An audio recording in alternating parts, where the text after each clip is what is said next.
building is absolutely beautiful. I mean, the fact that it stood here since AD 654, and if you like, is living testimony to the Roman fort of Thona, which used to stand a few hundred yards behind the present church.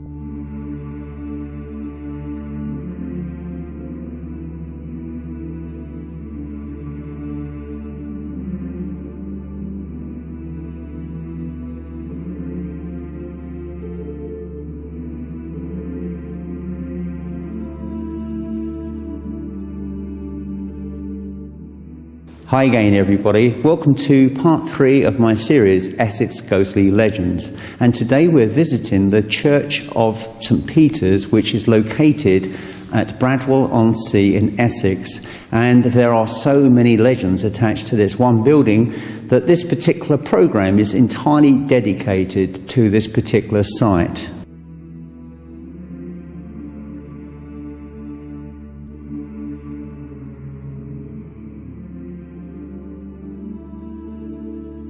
One of the legends attached to this church is that late at night people have seen lights appearing and disappearing. And also, visiting the church at night, people can feel a malevolent presence. And as a Haunted Earth team member, I can confirm that part of the legend, having been here innumerable times. At the moment, during the daytime, the church feels very pleasant and warm and friendly.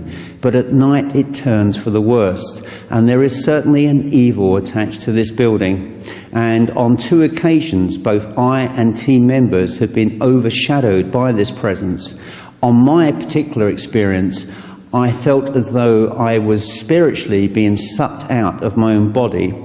And on the second experience, which was shared with team members, my legs felt that they had turned to jelly. So yes, for sure, there is a malevolent presence here.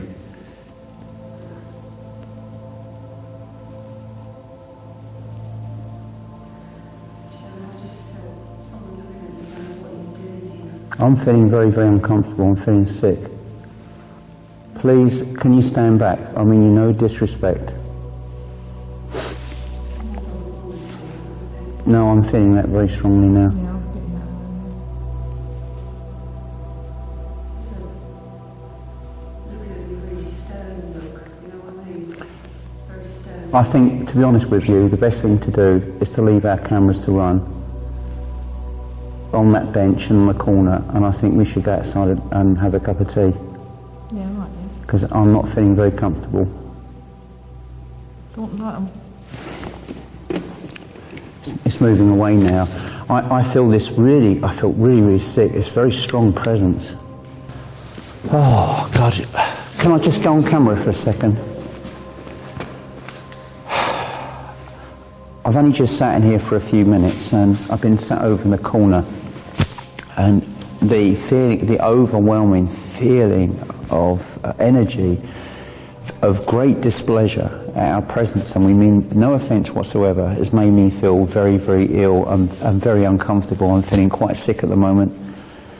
I don't mean any disrespect to any of the spirits of this building, I really don't, but I just feel like a tension. So what we're going to do now, we're going to leave 2 cameras to run in here. We're going to stay outside the church, and I think we should do that for the rest of the time we're here, actually, because this energy in here is very, very powerful. As we were leaving, we left 2 cameras to run inside, with Sean taking his outside. Sean's camera, plus one left near the door, captured this weird EVP, which wasn't heard by any group member. The voice sounds Northern English, with another voice telling it to keep quiet.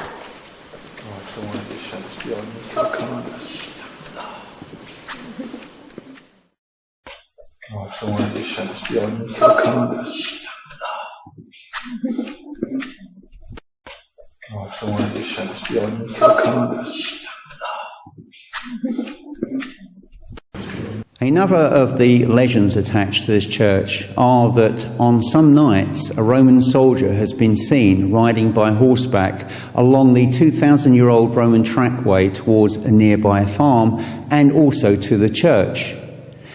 Tales of this particular Roman soldier on horseback have also been verified by other people who have visited this lonely and remote part of Essex late at night. On one occasion in 1967, people actually heard the sound of horses' hooves running past the church, but on investigation, nothing could be found. Also, it is alleged that on some nights, a procession of monks have been seen emerging from the church, walking along the trackway. I'm not quite sure whether the legend of this wonderful building has any connection with monks, and for sure, St. Ced, the founder of this church, would probably have dressed in similar clothing, so who knows? But it is also fair to say, and this point should be made, that during the 17th and 18th century, England was a hive of activity for smugglers. And it is fair to say that there is a possibility that some of these legends could have been conjured up by the smugglers themselves to keep people away from their activities without drawing the attention of the early customs people who were called the revenue men. What we're going to do now, we're actually inside the church and we are going to carry out an impromptu investigation for an hour or so and hopefully be able to tap into any spiritual energy that's in here.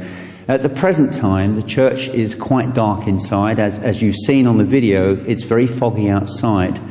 And it's also very, very cold. So I'm not sure how long we'll be here, but I'm going to open up now and see whether or not I can tap into the energies of this church. Thank you.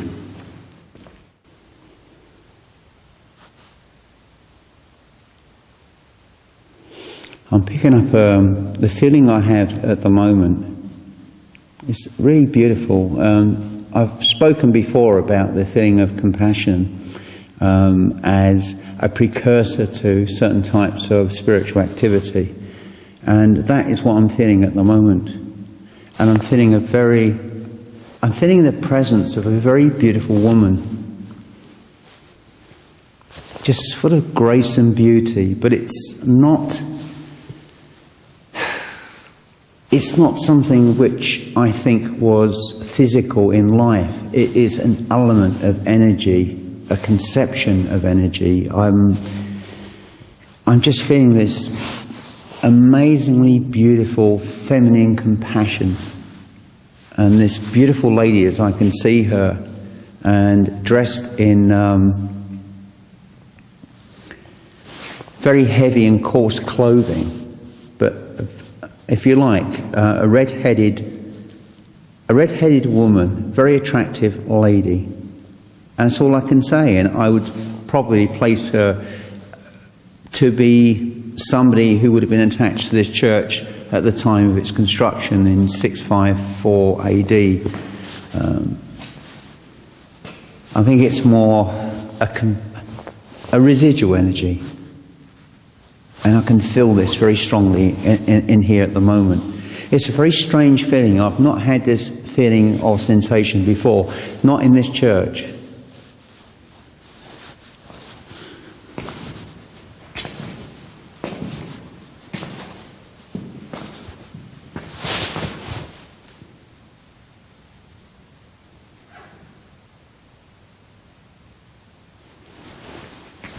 There's very strong energy here.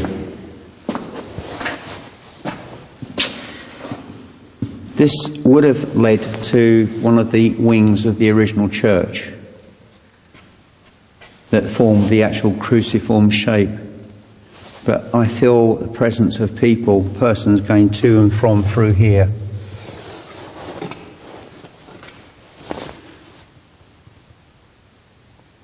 Any friendly spirits of this church, could you please give me an indication of your presence, please?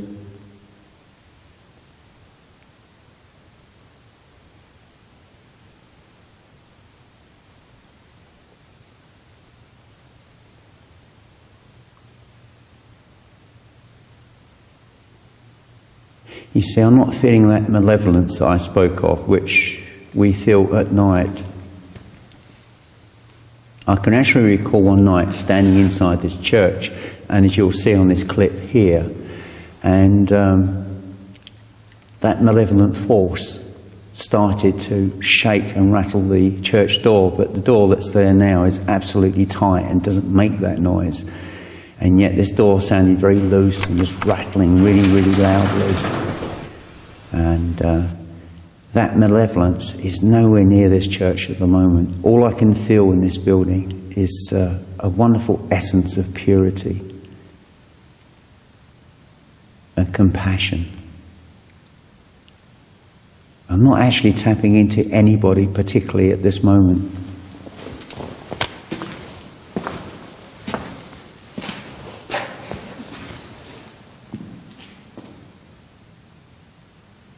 Altars and the chancel ends of churches always generate a strong energy, and I can feel it here. Although this is a modern stone, the very sight of this whole area here, it's very, very strong here. And even stronger here.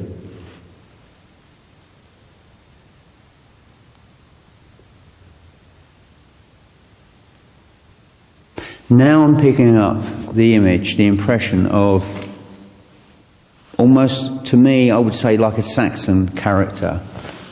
A long white moustache which goes down here. No beard, just a long white moustache. Bloated stomach. White hair, wearing some kind of a headband, sweatband.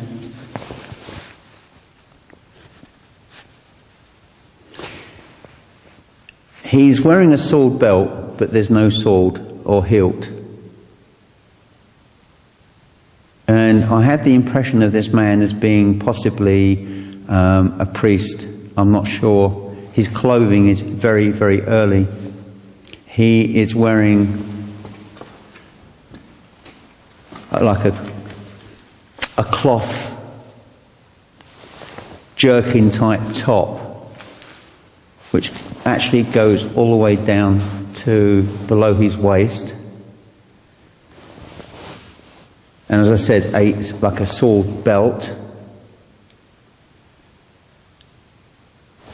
And the sleeves of this jerkin top sort of come down to the elbows. But his stomach is very, very bloated. Very, very bloated. He's kind of walking around like this.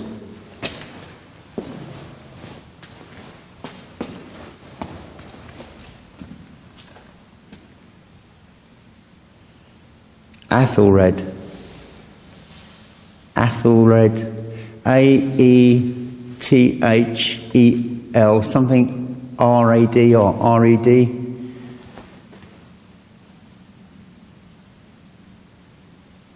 Very strange name.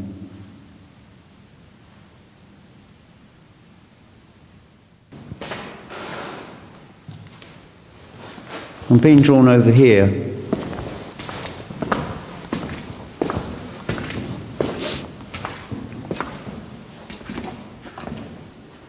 Very strong energy here.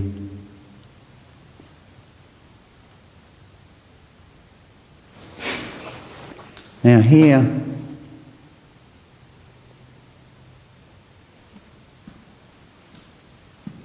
I'm feeling that it's a residual energy of a woman and a child.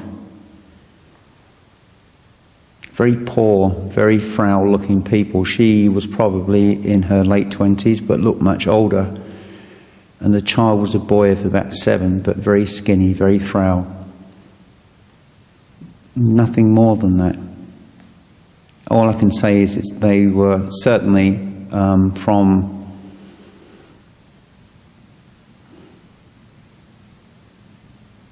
maybe 600 years ago. You see, all I'm picking up here at the moment, I'm not picking up anything relatively recent. It all seems to be very early history. And I think that this church is a kind of trapped in a time loop. And during the daytime, everything feels very, very, very pleasant, very, very easygoing. And yet, as I said before, at night, the whole atmosphere, the whole being of this building turns into something entirely differently. Any friendly spirits of this church, of this wonderful church, please could you identify yourself?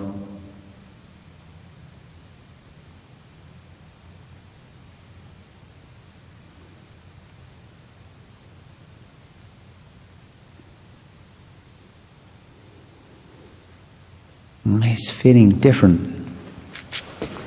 I'm feeling, I wouldn't say overshadowed. Oh, there's someone very close to me now. I suppose it is a form of overshadowing. But it's not unpleasant. I felt a sharp pain, but that is normally indicative of being overshadowed.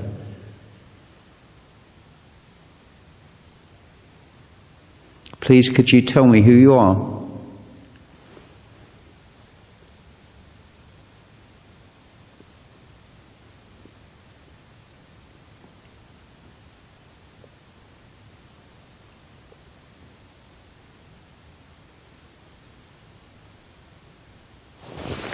I'm feeling sad.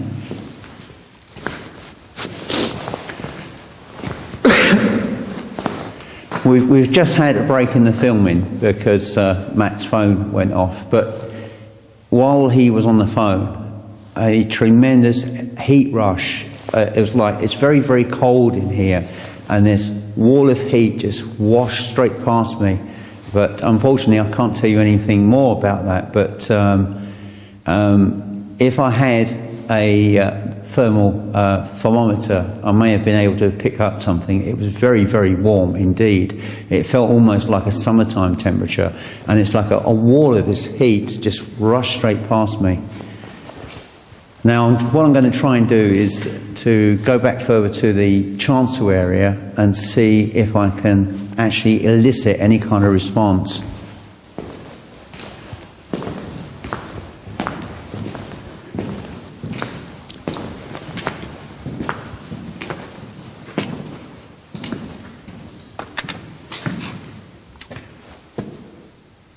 Now, definitely I'm picking up the impression of a warrior.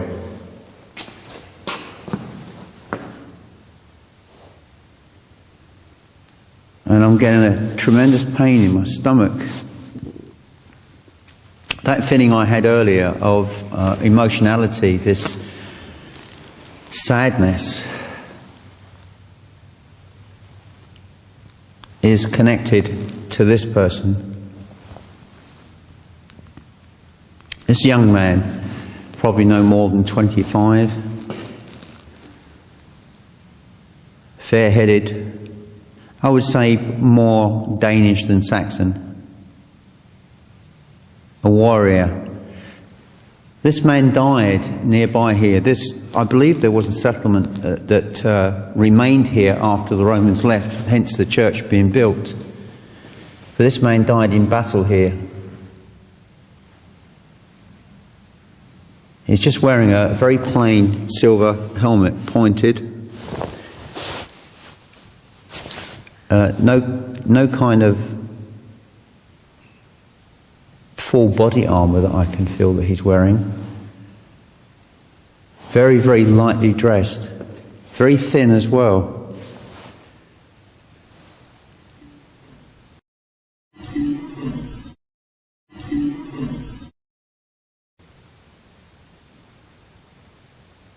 I can hear movement around the church. Can you hear it?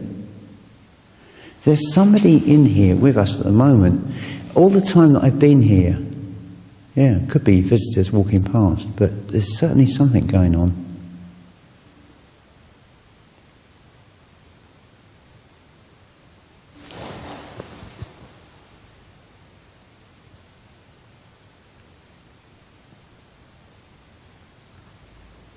This place is very, very creepy.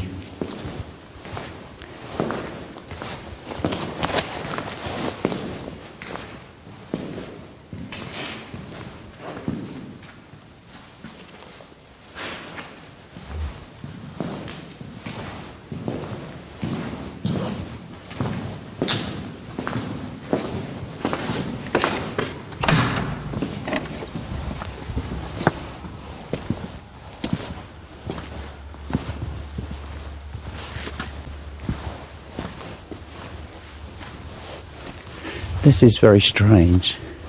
I'll just talk freely to you, Matt. What did you hear? It's movement outside. We could hear people walking around the outside of the church. It sounded like there were people here. But there's no one here. No. And we just checked around here. Well, I would have thought your audio would have picked that up for sure. We just checked around the corner. Probably it is. I don't want to walk too far because the radio mic will cut out. There's definitely no one here. Without question. What we heard was like people shuffling or listening on the outside, but I could also hear the same movement inside the church too. This is the other thing about this church. This is at the edge of the world. If you just scan around very quickly, Matt, there is nothing here. It's just emptiness, solitude. This church is always haunted. So we heard people outside or listening, but there's nobody here. Oh, here. There's a very strong energy here.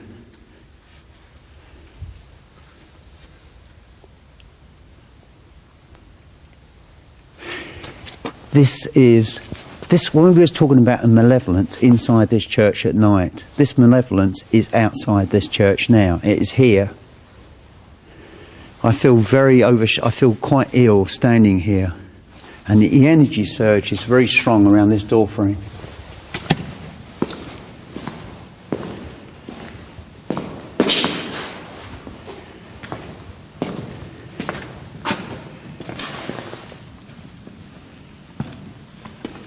I'll just scan all around the back and there's definitely no one this side either.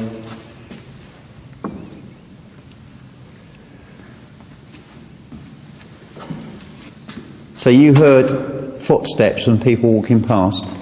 I heard some noises outside. Yeah, so same as me. It's very weird. It sounded like people were there, but there's no birds, nothing. No.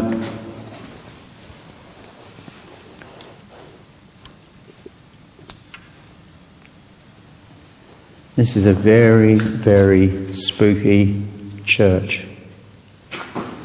There's so much going on here. I'll go back down here again.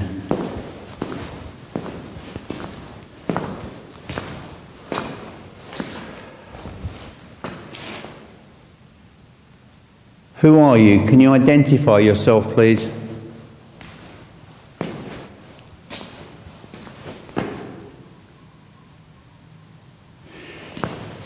This place could easily fit into some 19th or 18th century melodrama, some story concerning the paranormal. It has those elements. It has suspense. It has a brooding fear and evil around the outskirts of the church. And inside the church, it feels in the daytime to be a sanctuary, a place of safety. And yet all the time there's all these things going on. And the interesting experience we had today was the fact that there was some kind of movement from the outside of the church as well as inside the church, and again around the door frame. Oh, now I've got a sharp pain. There's something here. There is something here, and it's shadowing itself. It's hiding itself from me. This is weird. I normally pick something up. I normally am able to say what I'm feeling and seeing. But this entity, which is outside this door, remains there waiting. And I think waiting for darkness so it can return once more to the inside of the church. Oh my God. That was a bat. Oh, yeah. At first, I saw that. I haven't seen any flashes of energy today, and we've actually just picked up a bat moving around inside the church. I don't think I've got it on camera, but I saw it. Yeah, there was a small bat. It is getting darker, and I think that the energies here is starting to change. The feeling of the building, the embodiment of this building is changing from being a congenial, pleasant place to be in, into something which has a brooding and menacing evil about it.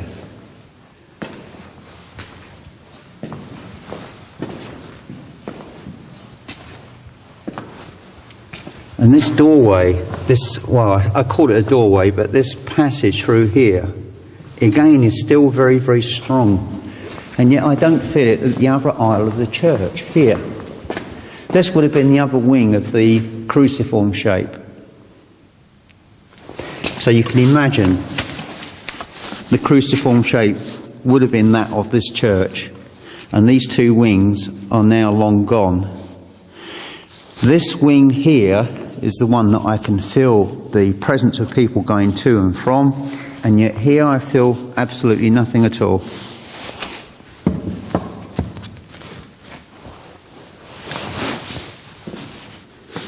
And perfume.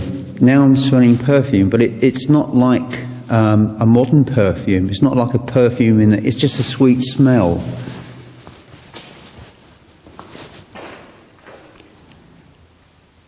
And now I'm feeling the presence of a priest, definitely a priest.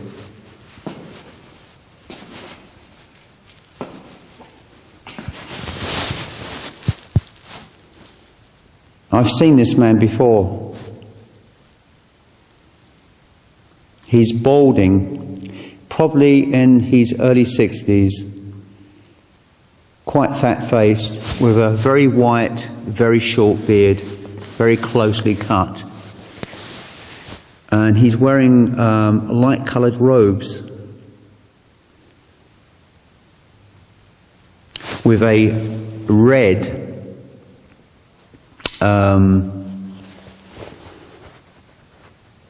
what do they call those things?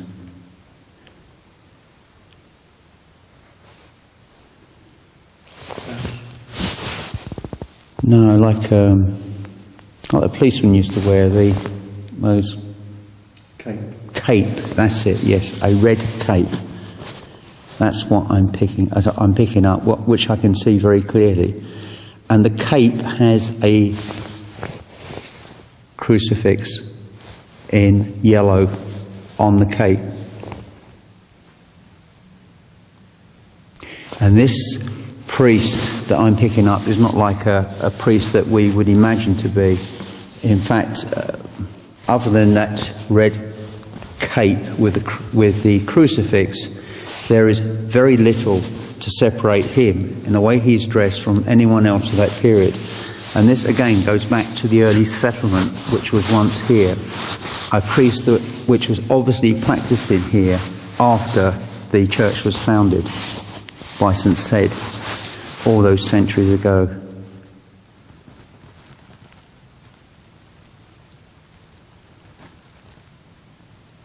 And he I feel is the protective spirit of this building, the one that keeps the malevolent one at bay. And the spiritual energy that I felt here, which is malevolent, I don't feel is ancient history. I think this malevolent presence actually goes back to the 19th century. I had the impression once here at night of a man called Peter, I think, who fell from the roof area of the building when it was being used as a cow barn. And this person is very, very bitter and has got a lot of negative energy attached to his spirit. And I feel he is the malevolent one. And this man that I've just picked up now is the one who is the guardian of this church. And of course it's starting to get dark and the atmosphere is changing. And he's waiting outside to come back in to the church at night. It's very, very weird. I've never felt strange as this beautiful church.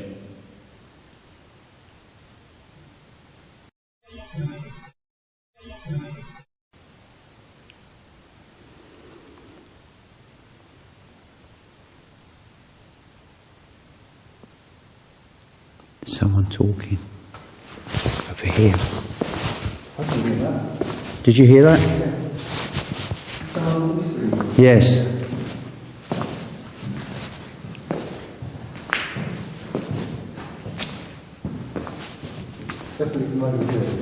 It's coming from here.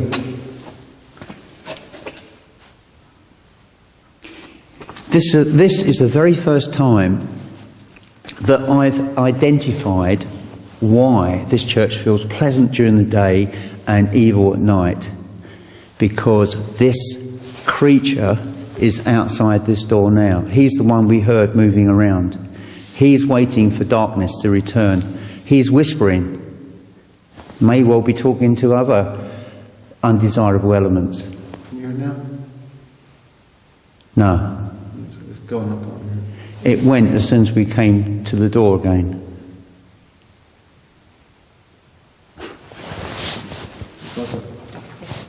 Yeah, I could hear it. The trouble is, and this is often the case, we hear these things, but very often they don't actually appear on tape. But we can both verify that we heard this, and we heard somebody walking around outside, and I also heard movement inside. I heard that whispering earlier as well. You heard it earlier, yeah. He's waiting till it's dark so he can come back. And we're now coming into the twilight hour.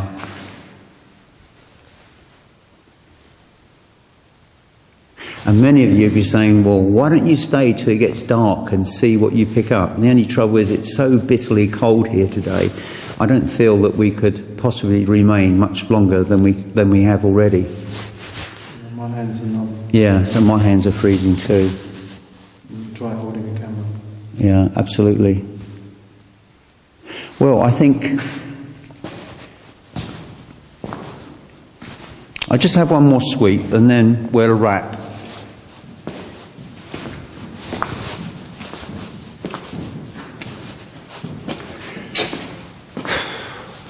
Well, this is the weirdest investigation I've ever done, particularly in the daytime, and this place has really given me the creeps today. With the foggy atmosphere outside and the cold prevailing chill of the place, it's really added to the tenseness that we're experiencing. I can smell the perfume again. This area here, this small part of the church here now, is absolute purity. It feels very light and very pleasant.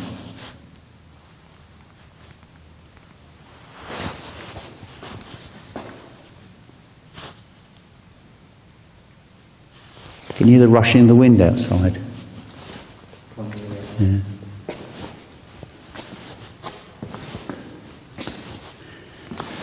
What we're going to do now, we're going to call it a day, but whilst I'm packing away my main camera, we're going to leave this little camera to run on its own and see what type of activity it might pick up as far as EVP goes.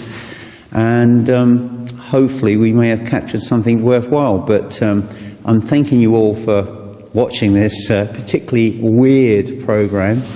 This is certainly the strangest of my Essex Ghostly Legends that I've experienced thus so far, and I'm hoping it's probably going to be the best. Thank you, everybody, and thank you very much for watching.